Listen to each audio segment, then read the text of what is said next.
Okay, so let's first review going from the inequality to the graph. So if I have this inequality,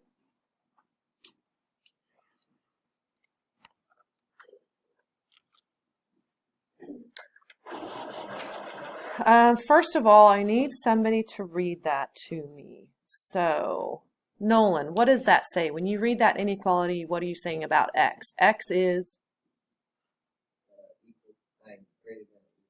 greater than or equal to -5. Good. Okay, so let's talk about graphing that.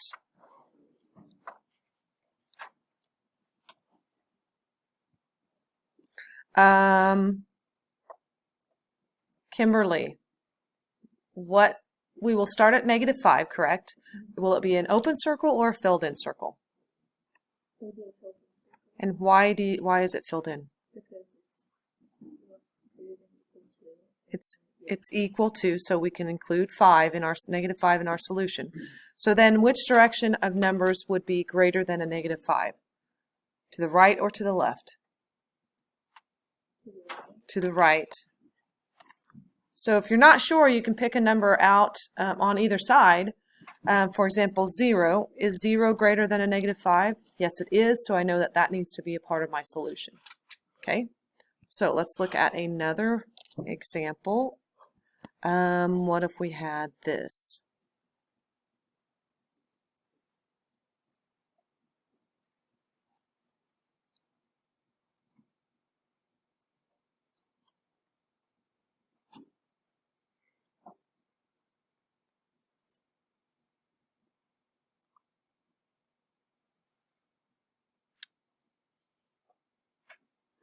Who wants to take a chance and tell us how we would read that? What's one way to read that inequality? Abby. X is in between -10 and 0. Another way you could read that would be that x is greater than a -10 and x is less than 0. But because it's in between, I think it's very simple.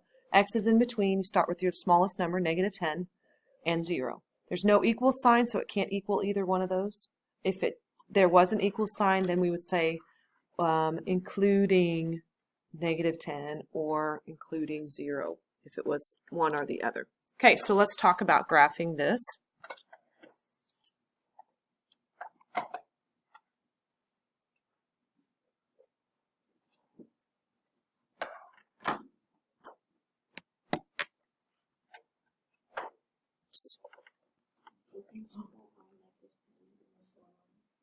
Open circle, -10 and 0. Why?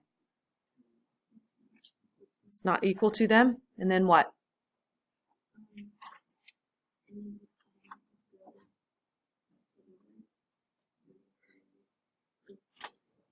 And it would just be those numbers in between those two.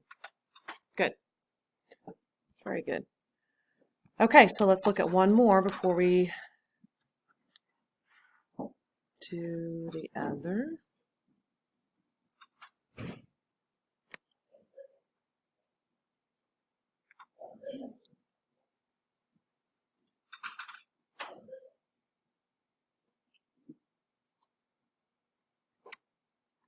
Okay, Ilian, how would you read that?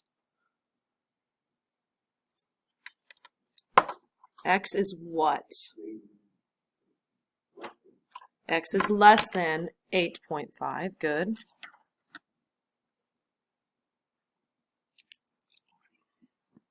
So let's graph that.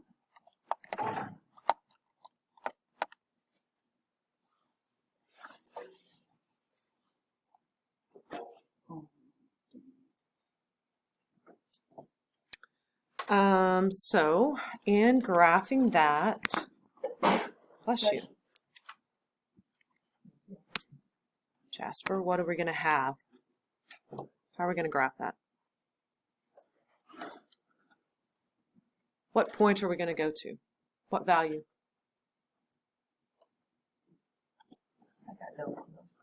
Okay, Kimberly, where are we going to go? What are we going to graph? 8.5. So about there, is it going to be open or closed circle? And then which direction? Left. So everything less than 8.5. Okay? All right, so we have been working with inequalities on the left and then coming up with the graph. Today we're going to start with the graph and come up with the inequality. Okay? All right, so everybody ready for the new page? Good? Awesome. So let's write this down. Here's our instructions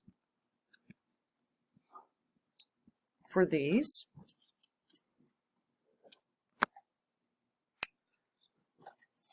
Okay, Evan, what do you think? What would be the inequality that would go with this graph? X is greater than -1 but less than or equal to 4. Okay, so we could write it as x is greater than -1 and x is less than or equal to 4. Okay, that's one way we could write it. We could also write it where we combine both of those. So x, we're talking about the values in between two numbers, correct? It's not extending one way forever. It's not extending another way forever. It's the value, all the solutions in between two numbers. So what's our smallest number that we're working with? -1, correct? So we always put our smallest number on the left. And then we go to what number? 4. So that goes on the right. We know that x is less than or equal to 4, so we could go ahead and write that. X is less than or equal to 4. And then in terms of -1, it has to be greater than a -1. So if we were reading it from x outwards, we would write our symbol that direction. So both answers are correct. Both answers are correct. You would have to have the word and. If we're going to separate them into two inequalities, you have to use the word and, because that tells us we're talking about what they have in common. X greater than a -1 goes from a -1 to infinity, positive infinity. X less than or equal to 4 starts at 4 and goes to negative infinity. What do they have in common? And it's those numbers between -1 and 4 that they have in common, including 4. Okay? So either one of those would be correct. You don't have to have both. But if you're going to separate them into two, you have to use the word and. It's very, very important. Okay, let's try this one, this graph. The solutions include all values of x that are what? Less than 5. Can it equal 5? Okay, so if it's a filled in, oh, it's not 5, I'm sorry. 3, yep. And then how do we know if it's equal to that value or not? Filled in or open circle, right? Filled in means equal, so we would add the bar underneath the inequality. So yes, x is less than or equal to 3. That would be that graph. Good job. Let's do this one.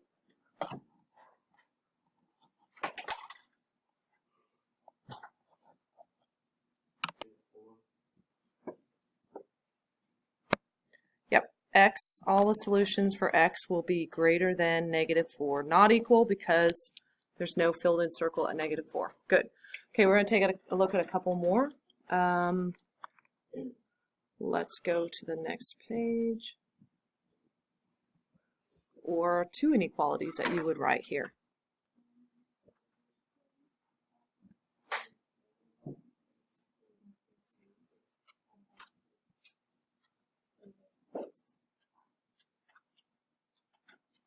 X is greater than or equal to a -3, and then x is what? So is it going greater than 5 would be at 5 going to the right.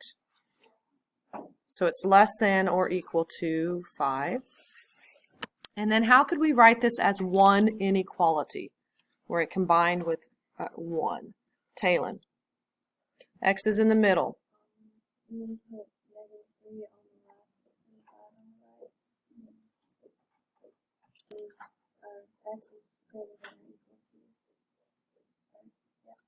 Okay, so we could write x is in between -3 and 5 inclusive, Going from the middle, go to the right, x is less than or equal to 5. We have that on the top set of inequalities.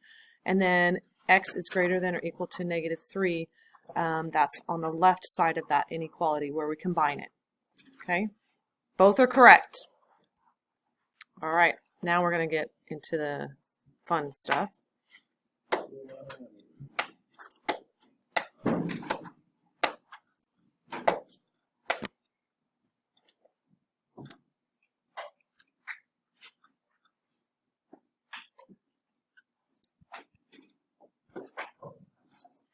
What would you say that was? How would we describe this part of the graph? X is what? -8. Okay. How would we describe this side of the graph? Gabby. X is greater than a -5. Do these graphs have anything in common? Do they overlap at all? Okay, if they don't have anything in common, they don't overlap, then we need to include the word or, so that our solution is either x is less than a -8 or x is greater than a -5. It could come from either one of those two solution sets or sets of number. So notice the difference between G and H. G we have in between two numbers is the solution. H we have two separate, they go in the opposite directions, they have nothing in common, so it's something that it's less than something or it's greater than something, no overlap. Okay, so try this one now. When we have or, like example H, we cannot put it together as one inequality like we did right here. We cannot write an or statement like that. Okay, so the only time we can put the two inequalities together as one statement is if it's and, if they have something in common. If they do not, we have to use two separate inequalities and the word or. James, how would we describe this one on the left? It's going to be x what? X is greater than, no, less than 24. Or no, just 24. So 25 is on the left, and look how we go into 30. So what's the next number after 25? 26, right? Yeah, 26. So is that it? X less than 26? We can add what? Equals, right? Because it has the filled in circle. So how are we going to describe the part on the right? Evan, how are we going to describe the part on the right? X is greater than 30. And what do we have to, I'm writing those on separate lines because I can't fit it all on one line. But what has to go in between those two? Or. The word or. Because it could equal either one of those.